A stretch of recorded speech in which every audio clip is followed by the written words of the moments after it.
BP, sugar, thyroid మరెన్నో సమస్యలకు మందులు లేకుండా 28 రోజుల్లో నేచర్ మంత్రతో తగ్గించుకోండి. నమస్తే రమగారు. నమస్తే జయ.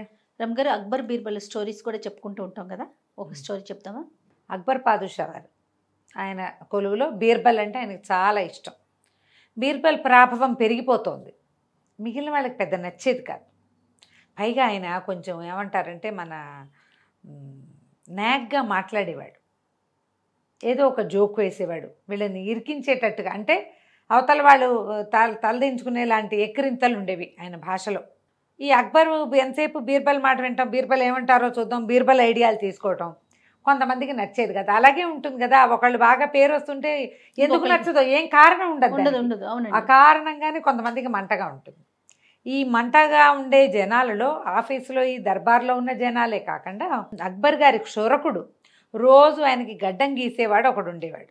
అతనికి బీర్బల్ అంటే భలే మంట. ఓహో, ఎలాగైనా బీర్బల్ని ఇరికించాలని ఉండేది. ఎందుకు మంట అనే కారణం అసలు అడగకూడదు, మనకు తెలియదు.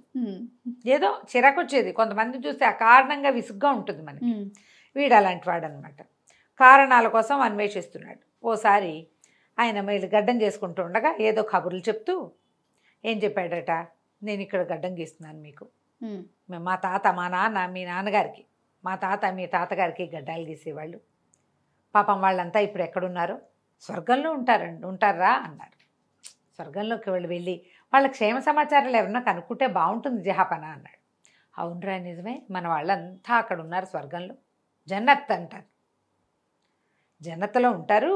ఈ జన్నత్తులో ఉన్న వాళ్ళు ఎటా ఉన్నారో క్షేమ సమాచారం తెలుసుకోవద్దు మనం మరి? మన సభలో ఇంతమంది ఉన్నారు, ఎవరో ఒకళ్ళు చెప్పరా జహాపన అన్నాడు. ఎవరు చెప్తారా, అది ఏదైనా ప్రత్యేకమైందో ఏంటో చూడాలన్నాడు. సరే అని నువ్వు కూడా కనుక్కోరా, జన్నత్ నుంచి వార్తలు తెచ్చేందుకు ఎవరైనా ఉన్నారేమో అని చెప్పాడు. చెప్పేసరికి వీడేం చేశాడు, కొన్ని రోజులు పోయాక మళ్ళీ చెప్పాడు ఈయనకి. జాపన ఒక బెంగాలీ ఒకతను కనపడ్డాడు. అతనట మన వాళ్ళని ఎవరినైనా స్వర్గానికి పంపి వార్తలు తెప్పించగలడు, ఓహో, స్వర్గానికి పంపగలడు, స్వర్గం నుంచి తిరిగి వచ్చి వార్తలు ఇస్తారు మనకి అనేసరికి ఈయనకి చాలా ఉత్సాహం వచ్చింది.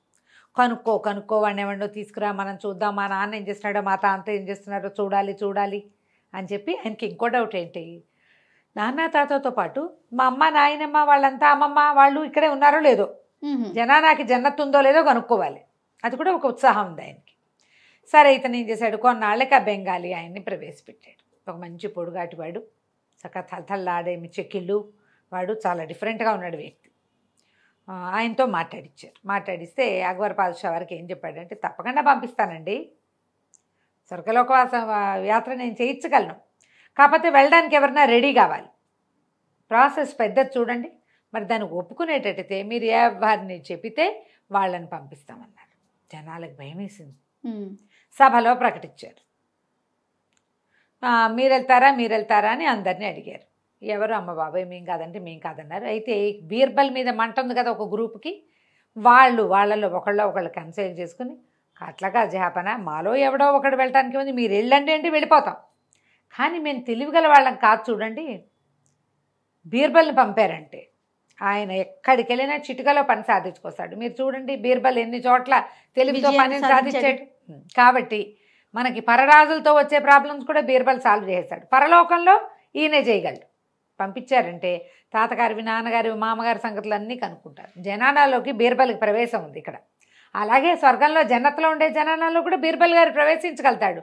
మా బొట్టి వాళ్ళకి మేము అంతఃపురాల్లోకి రాలేం కదా, ఆయనైతే అన్ని చోట్లకి తిరుగుతాడు. ఆయన పంపించండి అనగానే ఈయనకి ముందు నుంచి కొంచెం డౌట్గానే ఉంది, ఇక్కడ ఏదో నడుస్తోందని బీర్బల్కి. ఎప్పుడైతే వీళ్ళందరూ కొనసాగలు చేసుకుని తన పేరు చెప్పారో ఆయన ఫిక్స్ అయిపోయాడు, ఇది ఏదో జరగబోతోంది అని. స్వర్గలోక యాత్రకి చాలా పెద్ద ఏర్పాటు. సరే ప్రజలందరికీ చాటింపేశారు, స్వర్గలోక యాత్ర జరుగుతుంది, బీర్బల్ గారు వెళ్తున్నాడు అని.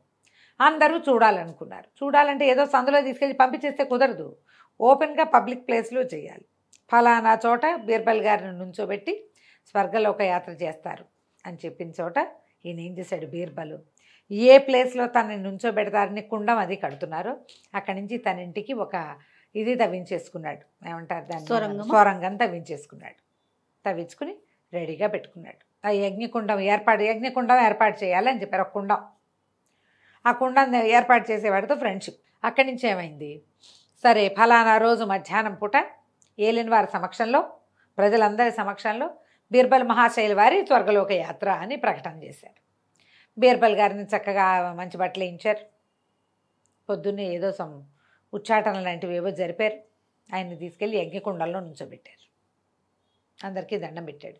ఆ యజ్ఞకుండాన్ని అన్ని పక్కల కట్టెలు పెట్టి మూసేసి నిప్పు వెలిగించారు. ఆయన బోళ్ళన్ని మంత్రాలు చదివాడు బెంగాలీ ఆయన. ఈ మంత్రాలన్నిటితోటి బీర్బల్ గారు చక్కగా స్వర్గానికి వెళ్ళొచ్చేస్తాడు. మంటలు వేసినాయి. బీర్బల్ గారు కిక్కురు మనల.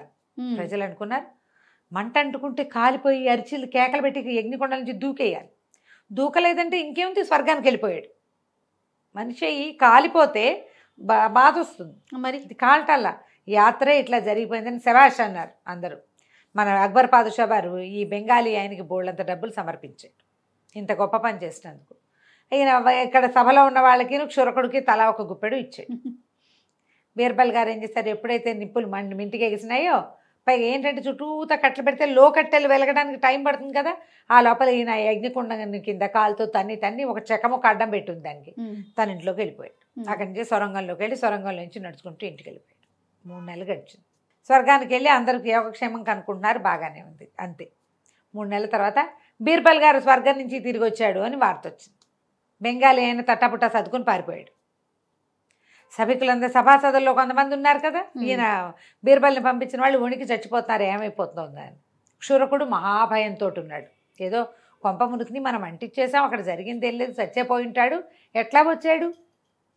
అక్కడి నుంచి సభలోకి 3వ రోజు 5వ రోజు మంచి బట్టలు కట్టుకుని మాసిపోయిన గడ్డంతో ఉన్నటువంటి మన బీర్బల్ మహాశయులు లోపలికి వచ్చాడు. అంతకుముందు బీర్బల్ నున్నటి చెంపలతో ఉండేవాడు. ఆయనకి ఎప్పుడు గడ్డం లేదు, ఇప్పుడు గడ్డం పెరిగింది. మాసిపోయింది గడ్డం, అంటే గడ్డం పెరిగిందనమాట. సరే, అక్కడి నుంచి అక్బర్ గారు ఎంత మహోత్సాహంతో స్వాగతం పలికారు. ఎంత అద్భుతంగా వెళ్ళొచ్చారు మీరు, బీర్బల్ ఎట్లా ఉన్నారు మా వాళ్ళంతా అంటే, అందరూ చాలా బాగున్నారు. జనానాకి మనకలాగానే అక్కడ వేరే జనానా ఉందండి. నేను అక్కడ కూడా వెళ్ళి మీ అమ్మని అమ్మమ్మ గారిని కూడా చూసొచ్చాను, అమ్మగారిని అమ్మమ్మ గారిని అందరినీ చూసొచ్చాను. మరి అందరూ చాలా కులాసాగా ఉన్నారు, ఎంత బాగుందో. అయితే ఒకటే లోటు ప్రభు అన్నాడు. ఏమిటంటే అక్కడ క్షురకులు లేరండి. లేకపోవటంతో చూడండి 3 నెలలు వచ్చా నా గడ్డం చూడండి ఎట్లా మాసిపోయిందో, అక్కడ ఎవరు లేరు.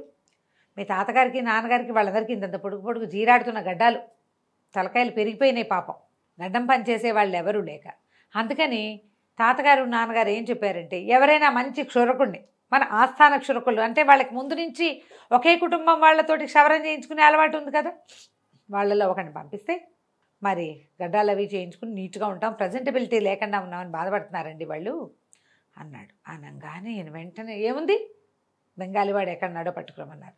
వాడు ఊరు దాటకుందే వాడిని పట్టుకొచ్చేసారు. క్షురకుడికి పెట్టారు. నువ్వు మా ఆస్థాన క్షురకుడివి, మీ నాన్న మా నాన్నకి చేశాడు, మీ తాత మా తాతకి చేశాడు, నువ్వు వెళితే ఇప్పుడు వాళ్ళు సంతోషిస్తారు, మీ తాతని నాన్నని చూసినట్టుగా ఉంటుందని క్షురకుడిని రెడీ చేశారు. వాడికి కాళ్ళు ఉనికిపోయినాయి, వాడికి తెలిసిపోయింది. సభలో ఉన్న వాళ్ళంతా కొంచెం సర్దు కూరుకున్నారు, మాట్లాడుకున్నా మాకు తెలియదు అన్నట్టు ఉండిపోయారు.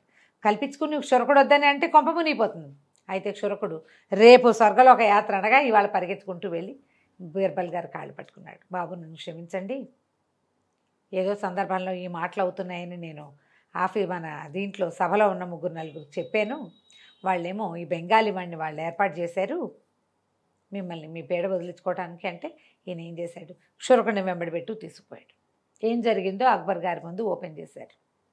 ఏ 4 ఆ సభలో ఉండేటువంటి ఆఫీసర్ల వల్ల ఇది జరిగిందో వాళ్ళకి దేశం నుంచి బయటికి పంపించారు, దేశ బహిష్కారం విధించారు. క్షురకుడికి 4 అక్షింతలేసి వాడికి ప్రమోషన్ ఎప్పుడు ఇవ్వలేదు, అలా చేశారన్నమాట. కథ కంచికి మనం స్వర్గలోకం చుట్టూ ఇప్పుడు ఇంకోళ్ళు అయితే అయిపోతారు, అవును, లేదా భయపడతారు.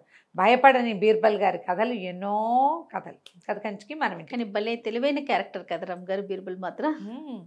అవతల వాళ్ళని ఇరికించటం అది. నమస్తే. నమస్తే.